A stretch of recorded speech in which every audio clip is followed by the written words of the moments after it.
Audioescuelasabática.com y escuelasabática.cl. Lección número 13, para el 29 de junio de 2024. El triunfo del amor de Dios, sábado 22 de junio. Para memorizar, y oí una gran voz del cielo que decía: el santuario de Dios estará con los hombres. Él habitará con ellos, y ellos serán su pueblo. Dios mismo estará con ellos, y será su Dios. Y Dios enjugará toda lágrima de los ojos de ellos, y no habrá más muerte, ni llanto, ni clamor, ni dolor, porque las primeras cosas pasaron. Apocalipsis capítulo 21, versículos 3 y 4. Podemos afrontar el futuro con el corazón lleno de esperanza. Aunque vengan tiempos difíciles, sea cual fuere el sufrimiento por el que tengamos que transitar, las dificultades que tengamos que soportar, las penas que experimentemos, si tenemos la esperanza de que vendrá un día mejor, podemos vivir la vida hoy con sentido, propósito y alegría. Franklin D. Roosevelt fue presidente de los Estados Unidos entre 1933 y 1945, uno de los periodos más difíciles de la historia del país. Sufría de parálisis debido a la poliomielitis y era incapaz de caminar sin ayuda. En cierta ocasión escribió: siempre hemos mantenido la esperanza, la creencia, la convicción de que hay una vida mejor, un mundo mejor, más allá del horizonte. En la última lección de este trimestre veremos el amor incondicional de Cristo durante la época más emocionante de la historia del universo y su triunfo completo y total en el gran conflicto entre el bien y el mal.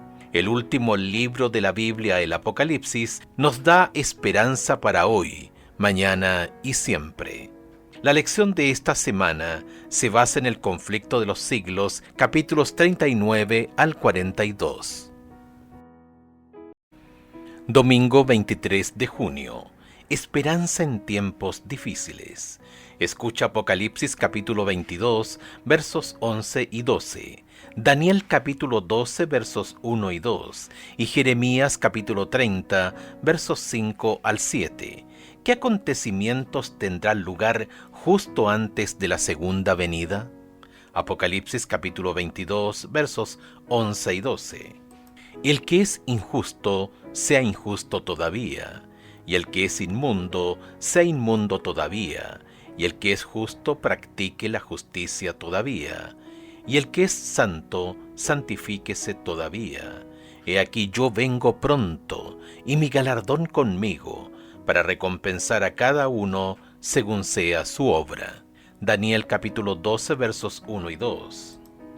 En aquel tiempo se levantará Miguel, el gran príncipe que está de parte de los hijos de tu pueblo, y será tiempo de angustia, cual nunca fue desde que hubo gente hasta entonces, pero en aquel tiempo será libertado tu pueblo, todos los que se hallen inscritos en el libro, y muchos de los que duermen en el polvo de la tierra serán despertados, unos para vida eterna y otros para vergüenza y confusión perpetua.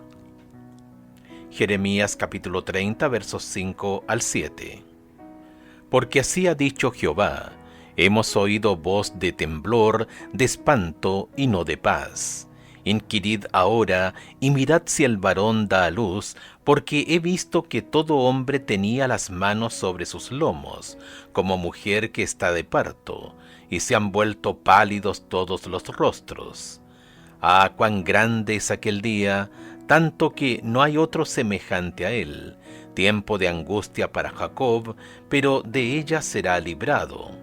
Al final del período de prueba de la humanidad, habrá un tiempo de angustia, cual nunca fue desde que hubo gente hasta entonces. Apocalipsis capítulo 16 describe las 7 últimas plagas que se derramarán sobre el mundo impío. Pero al igual que con las plagas que se abatieron sobre Egipto, el pueblo de Dios estará protegido de ellas. Ten en cuenta la promesa de Daniel. En ese tiempo será liberado tu pueblo, todos los que se hayan inscritos en el libro. Daniel capítulo 12, verso 1. Esto debe referirse al libro de la vida. Ver Filipenses capítulo 4, verso 3, Apocalipsis capítulo 13, verso 8, Apocalipsis capítulo 20, verso 12 y 15, capítulo 22, verso 19. Si hemos permanecido fieles a Jesús, nuestro nombre no será borrado del libro de la vida. Apocalipsis capítulo 3, verso 5. Escucha primera de Juan capítulo 3 versos 1 al 3 y Juan capítulo 8 verso 29 y capítulo 14 verso 30. ¿Cuál es la única preparación adecuada para el tiempo de angustia que se avecina? Primera de Juan capítulo 3 versos 1 al 3. Mirad cuál amor nos ha dado el Padre, para que seamos llamados hijos de Dios. Por esto el mundo no nos conoce, porque no le conoció a Él. Amados, ahora somos hijos de Dios, y aún no se ha manifestado lo que hemos de ser. Pero sabemos que cuando Él se manifieste, seremos semejantes a Él, porque le veremos tal como Él es. Y todo aquel que tiene esta esperanza en Él, se purifica a sí mismo, así como Él es puro. Juan capítulo 8, verso 29. Porque el que me envió conmigo está, no me ha dejado solo el Padre, porque yo hago siempre lo que le agrada. Juan capítulo 14, verso 30. No hablaré ya mucho con vosotros, porque viene el príncipe de este mundo, y él nada tiene en mí. En el tiempo de angustia, el pueblo de Dios tiene una relación personal con Jesús tan profunda que nada puede alterarla. Su mayor deseo es agradarlo en todas las cosas, para que mediante la obra del Espíritu Santo sean tan puros como Él. No había nada en el corazón de Cristo que respondiera a los engaños de Satanás. Nosotros también podemos reflejar este aspecto del carácter de Cristo. Escucha Salmos capítulo 27 versos 5, Salmos 91 versos 1 al 11 y Apocalipsis capítulo 3 versos 10 al 12. ¿Qué promesas reconfortantes nos da Dios para el tiempo de angustia? Salmos 27 versículo 5. Porque Él me esconderá en su tabernáculo en el día del mal. Me ocultará en lo reservado de su morada. Sobre una roca me pondrá en alto. Salmos 91 versos 1 al 11. El que habita al abrigo del Altísimo morará bajo la sombra del Omnipotente. Diré yo a Jehová, esperanza mía y castillo mío, mi Dios en quien confiaré. Él te librará del lazo del cazador, de la peste destructora. Con sus plumas te cubrirá, y debajo de sus alas estarás seguro. Escudo y adarga es su verdad. No temerás el terror nocturno, ni saeta que vuele de día, ni pestilencia que ande en oscuridad, ni mortandad que en medio del día destruya. Caerán a tu lado 1000 y 10.000 a tu diestra, mas a ti no llegará. Ciertamente con tus ojos mirarás y verás la recompensa de los impíos, porque has puesto a Jehová, que es mi esperanza, al Altísimo por tu habitación. No te sobrevendrá mal, ni plaga tocará tu morada, pues a sus ángeles mandará cerca de ti, que te guarden en todos tus caminos. Hay algunos que han malinterpretado el concepto de vivir el tiempo de angustia sin un mediador. Jesús cesa su mediación en el santuario celestial cuando todos han tomado su decisión final a favor o en contra de Él. Pero esto no significa que estemos solos durante este tiempo. confiando en nuestras propias fuerzas. Jesús nos ha asegurado que estará siempre con nosotros. Mateo capítulo 28, verso 20. La fe confía cuando no puede ver y cree incluso cuando el mundo que nos rodea se desmorona. Durante el tiempo de angustia, nuestra fe se fortalece y nuestro anhelo de eternidad aumenta, de modo que nuestro único deseo es vivir con Jesús para siempre. Lunes 24 de junio. Esperanza en el pronto regreso de Jesús. Escucha Juan capítulo 14 versos 1 al 3 y Tito capítulo 2 versos 11 al 14. A la luz de los desafíos del futuro y del tiempo de angustia que se avecina, ¿por qué son tan alentadores estos versículos? Juan capítulo 14 versos 1 al 3. No se turbe vuestro corazón, creed en Dios, creed también en mí. En la casa de mi Padre muchas moradas hay, y si así no fuera, yo os lo hubiera dicho. Voy pues a preparar lugar para vosotros, y si me fuere y os preparare el lugar, vendré otra vez y os tomaré a mí mismo, para que donde yo estoy, vosotros también estéis. Tito capítulo 2 versos 11 al 14. Porque la gracia de Dios se ha manifestado para salvación a todos los hombres, enseñándonos que, renunciando a la impiedad y a los deseos mundanos, vivamos en este siglo sobria, justa y piadosamente, aguardando la esperanza bienaventurada y la manifestación gloriosa de nuestro gran Dios y Salvador Jesucristo, quien se dio a sí mismo por nosotros para redimirnos de toda iniquidad y purificar para sí un pueblo propio, celoso de buenas obras. Las palabras de Jesús, no se turbe su corazón, son su garantía de que nunca nos abandonará y de que volverá para llevarnos a casa. Este mundo no es nuestro hogar, está por llegar un día mejor. Uno de cada 25 versículos del Nuevo Testamento habla del regreso de nuestro Señor. Cuando los días son sombríos y las promulgaciones agobiantes de un poder político religioso amenazan nuestra vida, la promesa de la venida de Cristo llena nuestro corazón de esperanza. Esta es la bendita esperanza que ha inspirado al pueblo fiel de Dios de todas las generaciones. Escucha Apocalipsis capítulo 6 versos 15 al 17 e Isaías capítulo 25 versos 8 y 9. Contrasta las actitudes de los salvados y los perdidos reveladas en estos versículos, que explica la diferencia entre estas dos mentalidades. Apocalipsis capítulo 6 versos 15 al 17.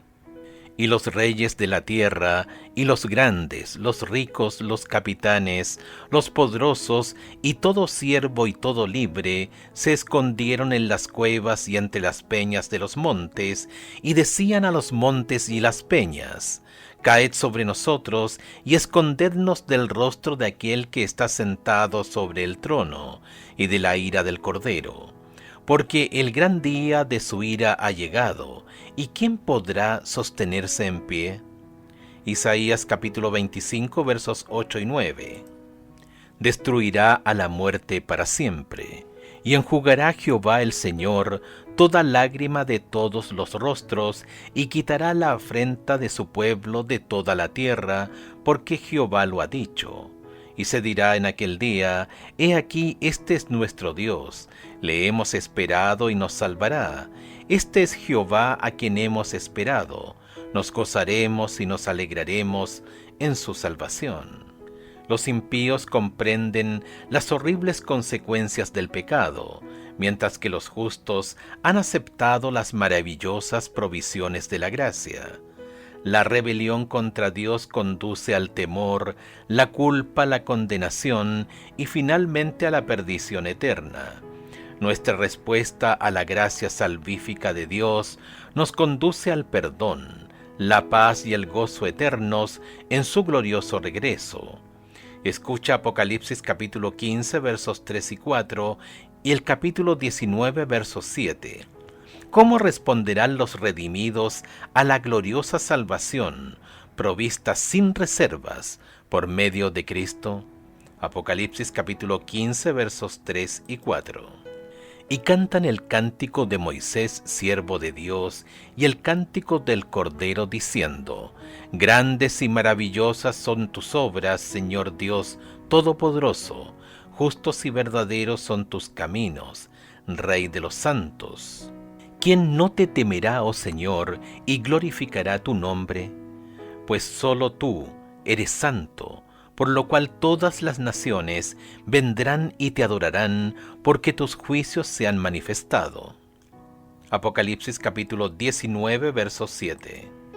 Gocémonos y alegrémonos y démosle gloria, porque han llegado las bodas del Cordero y su esposa se ha preparado. La cruz de Cristo será la ciencia y el canto de los redimidos durante toda la eternidad.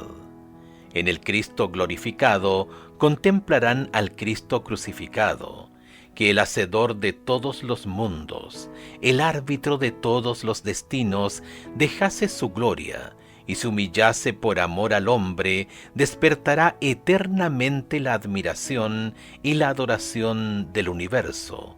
Elena de White, El conflicto de los siglos, página 709. Lee Apocalipsis capítulo 12, verso 17, capítulo 17, versos 13 y 14, capítulo 19, versos 11 al 16. Observa cuidadosamente la progresión de estos versículos. ¿Qué dice esta progresión acerca de la última guerra de la tierra y la victoria final de Cristo? Apocalipsis capítulo 12, verso 17.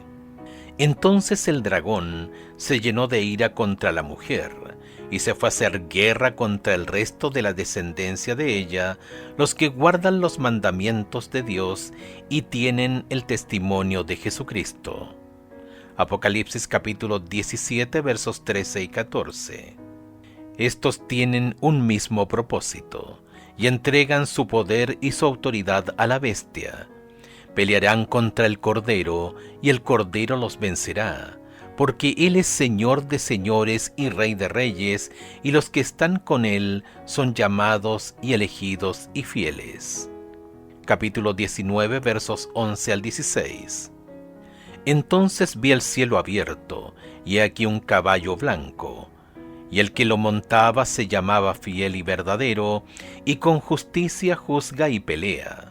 Sus ojos eran como llama de fuego, y había en su cabeza muchas diademas, y tenía un nombre escrito que ninguno conocía sino él mismo.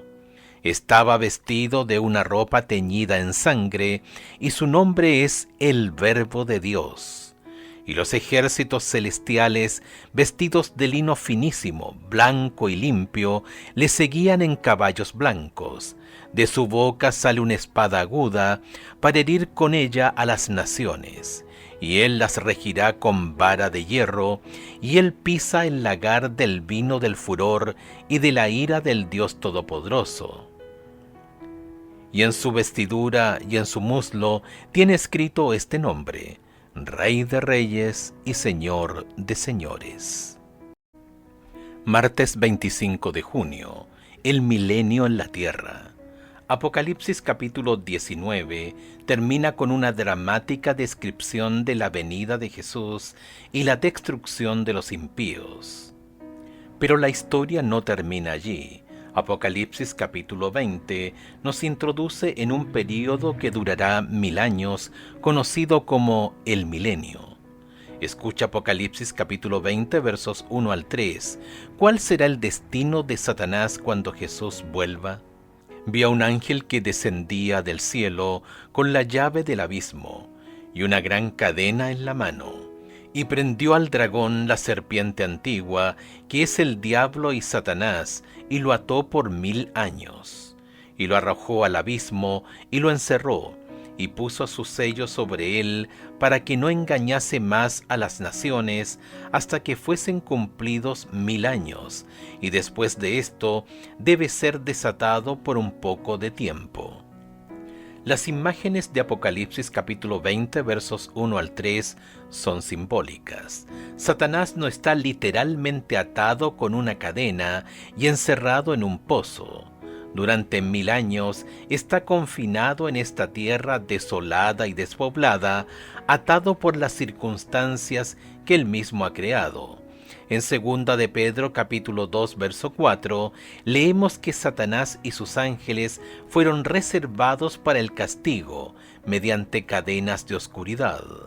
Satanás será confinado a la tierra por una cadena de circunstancias y no tendrá a nadie que tentar. Durante 1000 años verá la devastación, la destrucción y el desastre que su rebelión ha creado.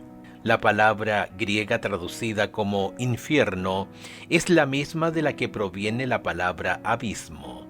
También es la misma palabra utilizada en la Septuaginta, la traducción griega del Antiguo Testamento, para describir la tierra en la creación. La tierra estaba desierta y vacía. Las tinieblas cubrían la superficie del abismo. Génesis capítulo 1 verso 2.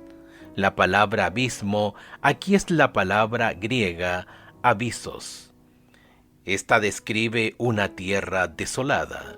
El abismo no es una caverna subterránea ni un foso enorme en algún lugar del universo. La obra satánica de pecado y destrucción, junto con el tremendo caos que precede a la segunda venida, han devuelto a la tierra una masa oscura y desorganizada, como era su condición al principio de la creación. Escucha Jeremías capítulo 4 versos 23 al 26, capítulo 25 verso 33, e Isaías capítulo 24 versos 1, 3 y 5. ¿Cómo describen esta escena los profetas bíblicos? Jeremías capítulo 4 versos 23 al 26. Miré a la tierra, y aquí que estaba asolada y vacía, y a los cielos, y no había en ellos luz. Miré a los montes, y aquí que temblaban, y todos los collados fueron destruidos.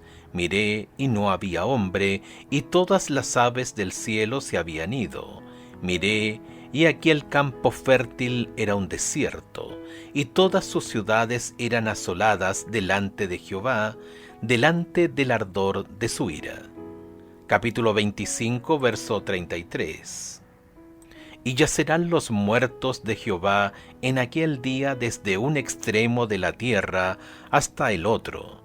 No se endecharán, ni se recogerán, ni serán enterrados, como estiércol quedarán sobre la faz de la tierra. Isaías capítulo 24 versos 1, 3 y 5. He aquí que Jehová vacía la tierra y la desnuda, y trastorna su faz, y hace esparcir a sus moradores. Versículo 3. La tierra será enteramente vaciada y completamente saqueada, porque Jehová ha pronunciado esta palabra. Versículo 5. Y la tierra se contaminó bajo sus moradores, porque traspasaron las leyes, falsearon el derecho, quebrantaron el pacto sempiterno.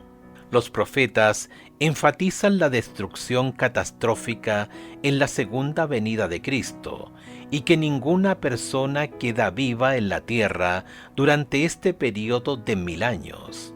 Solo quedarán Satanás y sus ángeles malignos para contemplar los estragos causados por su rebelión. El universo entero reconoce nuevamente que la paga del pecado es la muerte. Dios afronta el problema del pecado para que nunca más vuelva a surgir. Nahum capítulo 1 verso 9. Básicamente hay 3 maneras en que Dios hace esto. En primer lugar, revela su amor sin límites, su deseo apasionado y sus esfuerzos incesantes por salvar a toda la humanidad. En segundo lugar, revela su justicia, equidad y rectitud.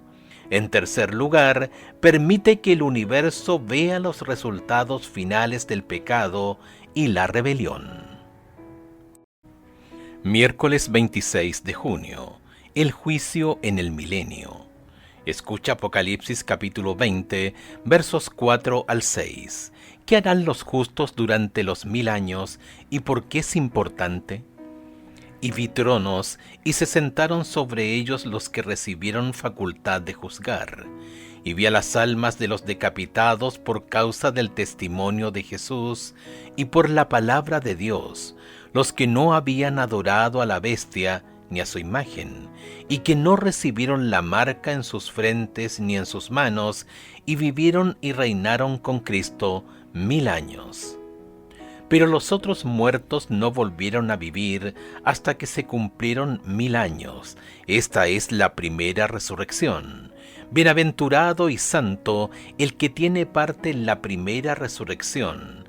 La segunda muerte no tiene potestad sobre estos, sino que serán sacerdotes de Dios y de Cristo, y reinarán con él 1000 años. Durante el milenio, los justos tendrán la oportunidad de observar de primera mano la justicia y el amor de Dios en la forma en que Él resolvió el problema del pecado. ¿Quién no tiene preguntas que le gustaría hacer a Dios sobre muchas cosas? Ahora, durante el milenio en el cielo, los redimidos pueden plantearle esas preguntas. Si un ser querido o un amigo íntimo no está en el cielo, los salvados tienen la oportunidad de comprender mejor las decisiones de Dios. De una manera nueva, con más fuerza que nunca, los redimidos captarán los poderosos intentos de Dios por salvar a cada persona que haya vivido alguna vez. Nuevamente reconocerán que todo el que está perdido se ha perdido el cielo, a causa de su propio rechazo personal de Cristo. Solo entonces Dios traerá el juicio final, la segunda muerte, que es la destrucción eterna sobre los perdidos. Escucha Apocalipsis capítulo 20, versos 7 al 9. ¿Cómo concluyen los 1000 años? ¿Cuál es el destino de Satanás y sus seguidores? Cuando los 1000 años se cumplan, Satanás será suelto de su prisión y saldrá a engañar a las naciones que están en los 4 ángulos de la tierra, a Gog y a Magog, a fin de reunirlos para la batalla, el número de los cuales es como la arena del mar. Y subieron sobre la anchura de la tierra y rodearon el campamento de los santos y la ciudad amada, y de Dios descendió fuego del cielo y los consumió. Durante 1000 años, Satanás no ha tenido a nadie a quien tentar ni engañar. Él y sus ángeles han estado solos para reflexionar sobre las consecuencias mortales del pecado. Al final del milenio, los impíos muertos resucitarán para enfrentar el juicio y recibir su recompensa final. Apocalipsis capítulo 20, verso 5. Ahora Satanás tiene un vasto ejército de seguidores. Aunque Satanás ha sufrido derrota tras derrota en el gran conflicto, se siente animado al ver la enorme multitud de los perdidos. Aún no está dispuesto a terminar su rebelión, por lo que sale a engañar a estas naciones. Satanás los inspira a hacer un último gran esfuerzo para derrocar a Dios y establecer su propio reino. El término Gog y Magog se utiliza para describir a Satanás y a los inconversos de todas las edades. Satanás y sus seguidores rodean el campamento de los santos y la ciudad amada. Apocalipsis capítulo 20, verso 9. Al final del milenio, no solo resucitarán todos los impíos, sino además la ciudad santa, la nueva Jerusalén, descenderá del cielo a la tierra. Apocalipsis capítulo 21, verso 2. Los santos han estado viviendo y reinando con Cristo en la nueva Jerusalén durante el milenio. Ahora, al final de los 1000 años, la ciudad desciende a la tierra junto con Dios, Jesús, los ángeles y todos los redimidos. Todos están presentes para la batalla final del gran conflicto. El pecado está a punto de ser erradicado de una vez por todas. ¿Qué dice el calendario del juicio final sobre el carácter de Dios? Jueves 27 de junio. Dos eternidades. Escucha 2 de Corintios capítulo 5 verso 10, Romanos capítulo 14 versos 10 y 11 y Apocalipsis capítulo 20 versos 11 al 15. ¿Qué dicen estos pasajes acerca de por qué resucitan los impíos? 2 de Corintios capítulo 5 verso 10. Porque es necesario que todos nosotros comparezcamos ante el tribunal de Cristo, para que cada uno reciba según lo que haya hecho mientras estaba en el cuerpo, sea bueno o sea malo. Romanos capítulo 14 versos 10 y 11. Pero tú, ¿por qué juzgas a tu hermano? O tú también, ¿por qué menosprecias a tu hermano? Porque todos compareceremos ante el tribunal de Cristo, porque escrito está: vivo yo, dice el Señor, que ante mí se doblará toda rodilla y toda lengua confesará a Dios. Apocalipsis capítulo 20 versos 11 al 15. Y vi un gran trono blanco y al que estaba sentado en él, de delante del cual huyeron la tierra y el cielo, y ningún lugar se encontró para ellos. Y vi a los muertos grandes y pequeños de pie ante Dios, y los libros fueron abiertos, y otro libro fue abierto, el cual es el libro de la vida, y fueron juzgados los muertos por las cosas que estaban escritas en los libros según sus obras. Y el mar entregó los muertos que había en él, y la muerte y el Hades entregaron los muertos que había en ellos, y fueron juzgados cada uno según sus obras. Y la muerte y el Hades fueron lanzados al lago de fuego. Esta es la muerte segunda. Y el que no se halló inscrito en el libro de la vida fue lanzado al lago de fuego. Para resolver el problema del pecado de modo que el mal nunca vuelva a surgir, todos deben estar convencidos de que Dios ha sido justo en todos sus caminos.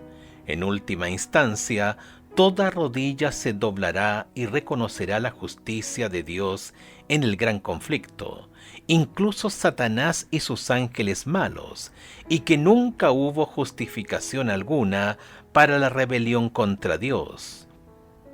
Observa esta perspectiva de Elena de White. Apenas se abren los libros de registros y la mirada de Jesús se dirige hacia los impíos. Estos se vuelven conscientes de todos los pecados que cometieron. Reconocen exactamente el lugar donde sus pies se apartaron del sendero de la pureza y la santidad, y cuán lejos el orgullo y la rebelión los llevaron en el camino de la violación de la ley de Dios. Las tentaciones seductoras que fomentaron al ceder al pecado, las bendiciones pervertidas, su desprecio de los mensajeros de Dios, las advertencias rechazadas, las oleadas de misericordia repelidas por corazones obstinados y sin arrepentimiento. Todo eso sale a relucir como si estuviese escrito con letras de fuego.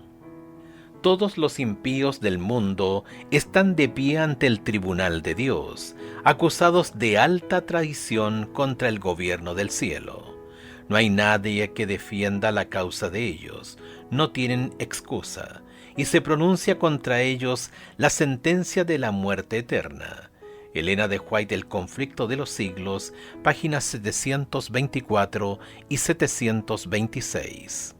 Escucha Apocalipsis capítulo 20 verso 9, Salmos 37 verso 20 y Malaquías capítulo 4 versos 1 y 2.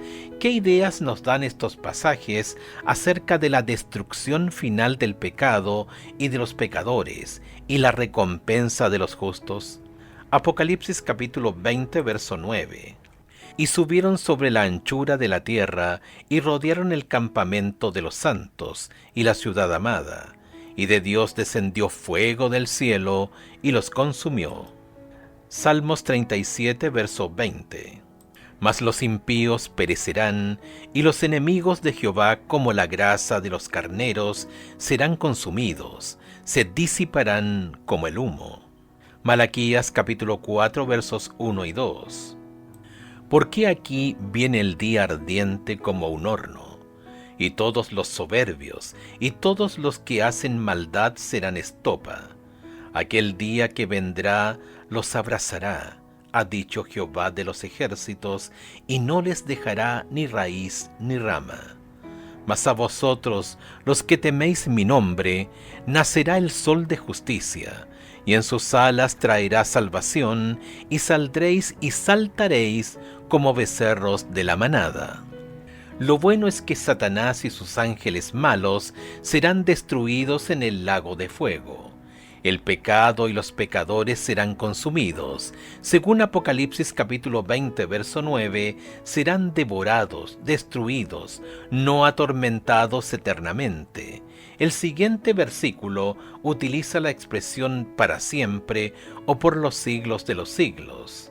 Dependiendo del contexto, la frase para siempre o por los siglos de los siglos significa sin fin, pero hasta que algo se logra por completo. Ver Éxodo capítulo 21, verso 6, Primera de Samuel capítulo 1, verso 22 y 28, Judas capítulo 1, verso 7, Segunda de Pedro capítulo 2, versos 4 al 6. Para los perdidos, la destrucción en sí, no el acto de destruir, es eterna. Dios no es un torturador eterno. A fin de cuentas, a todos nos espera una de dos eternidades. Los perdidos, lamentablemente, reciben la paga que merecen, la muerte eterna. ¿Por qué entonces nuestra única esperanza de no recibir lo que merecemos, que es la muerte, está en confiar en la justicia de Jesús? Viernes 28 de junio, para estudiar y meditar. Allí las vastas planicies alternan con bellísimas colinas, y las montañas de Dios elevan sus majestuosas cumbres. En estas pacíficas llanuras, al borde de esas corrientes vivas, el pueblo de Dios, que por tanto tiempo anduvo peregrino y errante, encontrarán un hogar.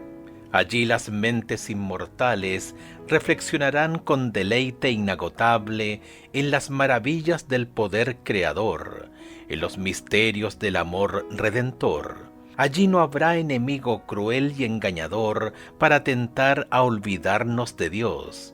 Toda facultad será desarrollada, toda capacidad aumentada. La adquisición de conocimientos no cansará la mente ni agotará las energías. Podrán llevarse a cabo las mayores empresas, satisfacerse las aspiraciones más sublimes, realizarse las ambiciones más encumbradas, y sin embargo surgirán nuevas alturas que superar, nuevas maravillas que admirar, nuevas verdades que comprender, nuevos objetivos que agucen las facultades de la mente, el alma y el cuerpo. Elena de White, El conflicto de los siglos, páginas 733 y 735. Con indescriptible dicha, los hijos de la tierra participan del gozo y la sabiduría de los seres que no cayeron. Comparten los tesoros del conocimiento y el entendimiento adquiridos durante siglos y siglos en la contemplación de las obras de Dios. Con visión nítida consideran la gloria de la creación, soles y estrellas y sistemas que, en el orden a ellos asignado, circuyen el trono de la deidad. En todas las cosas, desde las más pequeñas hasta las más grandes, está escrito el nombre del Creador, y en todas ellas se despliegan las riquezas de su poder. El conflicto de los siglos, página 736. El gran conflicto ha terminado. Ya no hay más pecado ni pecadores. Todo el universo está limpio. una misma pulsación de armonía y júbilo late a través de la vasta creación. Del ser que todo lo creó manan vida, luz y contentamiento por toda la extensión del espacio infinito. Desde el átomo más imperceptible hasta el mundo más grande, todas las cosas animadas e inanimadas declaran en su belleza sin mácula y en gozo perfecto que Dios es amor. El conflicto de los siglos, páginas 736 y 737. Preguntas para dialogar. 1. ¿Por qué crees que Dios ha permitido que el pecado continúe por tanto tiempo? Por otra parte, ningún ser humano sufre en este mundo más tiempo que su propia existencia aquí. Es decir, nadie sufre más que su propia vida. ¿Cuán corta es la vida humana en comparación con los miles de años de pecado? ¿Cómo podría ayudarnos esta perspectiva a abordar la difícil cuestión del mal? 2. ¿Cómo encaja el período de 1000 años conocido como el milenio en el plan de salvación? Piensa en lo que dice sobre el carácter de Dios. Tan solo cuando todos los redimidos hayan tenido la oportunidad de ver la justicia, la equidad y el amor de Dios, el juicio final, el castigo final, caerá sobre los perdidos. Audioescuelasabática.com y escuelasabática.cl presentó Guía de Estudio de la Biblia. Lecciones de la Escuela Sabática para Adultos. Trimestre abril-junio de 2024. El Gran Conflicto. Autor Mark Finley. Versión en audio presentada por audioescuelasabática.com y escuelasabática.cl. Lector Raúl Benjamín Bustamante Ibarra. Director web y diseño Arnaldo González.